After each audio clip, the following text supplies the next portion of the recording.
By far, the biggest problem every YouTuber starts with are the numbers, right? You have a couple of subscribers, barely any views, and you feel like everybody else on the platform has more than that. As a result, YouTube isn't going to value your contribution to the platform at all, and nobody is ever going to see your video, right?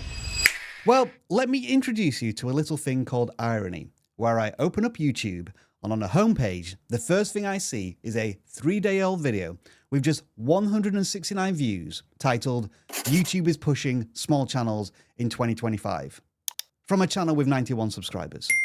So far from feeling like you're aimlessly wandering around an empty field shouting at nothing but birds, YouTube is fighting for your corner.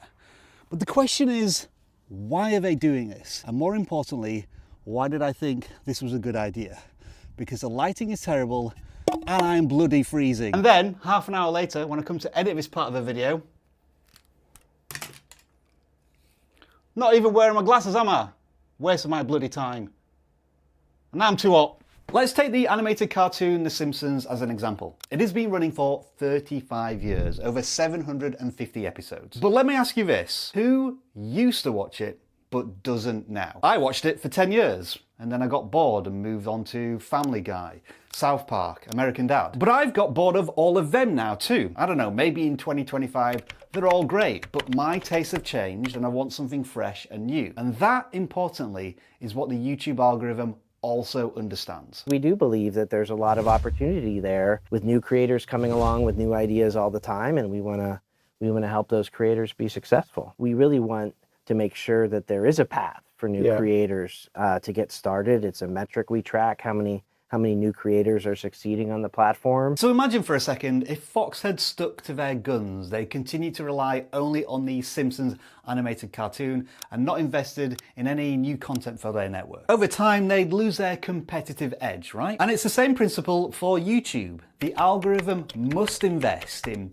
new creators and new content so that it's constantly re-engaging with viewers on the platform. And when Todd says that they have a metric that's specifically designed to track the success of new creators on the platform, that sounds to me like an encouraging bias towards small channels. But saying YouTube does something for your benefit is one thing, proving it is quite another.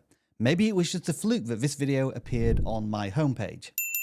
Well, let's have a look at what YouTube is recommending to me these days. Half of the suggestions are laser focused on YouTube growth and education, because that's what we watch on the vidIQ channel all day, every day. 3 of these channels are well-established YouTube growth channels, but as we already know, this creator is very small, and even more incredibly, as of time of recording, started their channel just 1 week ago. So half the videos on my feed are what YouTube knows I like to watch from creators I'm familiar with and have watched in the past. But YouTube is willing to take a chance on one of those video recommendations on a topic I'm familiar with from a new creator with a fresh perspective, seemingly regardless of their channel size. And this is a repeatable pattern. Not every time, but on most occasions when I fire up my homepage, I see a video about YouTube growth that's a few days old with less than 1,000 views from a creator with less than 1,000 subscribers.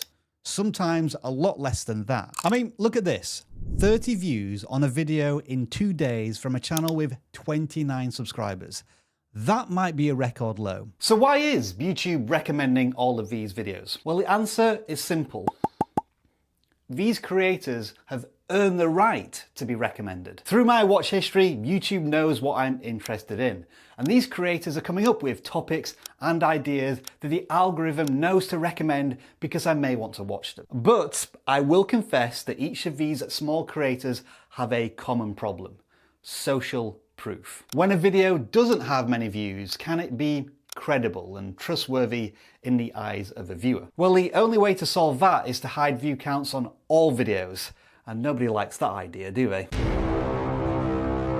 So yeah, even if your video with hardly any views is recommended to a viewer on the YouTube homepage, you are at somewhat of a numerical disadvantage. But that is exactly why this video idea and title was so compelling to me when I saw it. It's a small channel feeling the relatable struggle of the audience it speaks to with a positive outcome. So you want to make it on YouTube in 2025.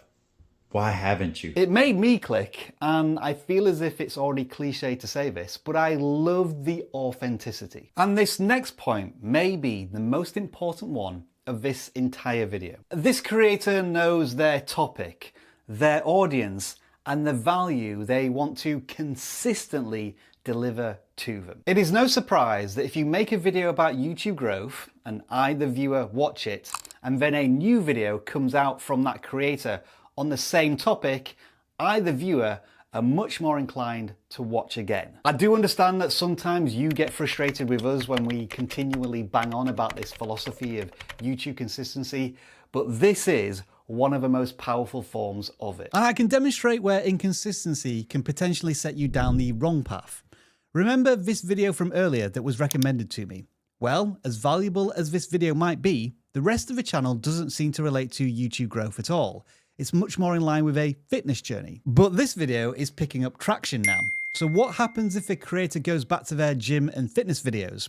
I, along with everybody else who watched the YouTube monetization video, aren't likely to be interested, and that's going to send some negative signals back to YouTube. All right, so I think we've established that small channels do get discovery opportunities on YouTube, but it is still an uphill battle to convert those impressions into views. So what can we do about that? Well, I can think of two things. First of all, you have to copy the actions of the ideal viewer you want to attract to your videos. And the easiest way to do this is to create a brand new dummy YouTube account where all you're going to do is watch videos that are about your YouTube channel. So if your channel is about cooking Italian food for beginners, then only watch videos on that topic on that dummy YouTube account. And soon enough, the recommendations on that YouTube account will strongly reflect the videos you've been watching. For example, it is no coincidence that when I fire up YouTube for the first time on my computer in the morning with the vidIQ account, there are 2 videos about not telling people in real life about your YouTube channel. There might be an idea in those videos for the vidIQ channel itself. I mean, the very reason the video you are watching right now exists is because I was inspired by the content we saw at the very beginning. As for the second thing you should do, it really is quite simple. Stick to the plan. If you make a video about cooking Italian food for beginners, then your next video shouldn't be a review on the Samsung Galaxy S25. It should be another video about cooking Italian food for beginners. I know that sounds obvious, but you wouldn't believe how many small creators just make whatever they want. So here we are again in this empty field where I have now remembered my glasses. Before, it was supposed to represent a metaphor for your channel not being discovered on YouTube. But I hope I've dispelled that myth now. And I hope this was worth it. Because it's even colder now, it's raining, and it's windy.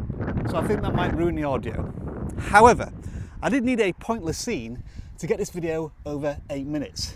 So mid-rolls for the win.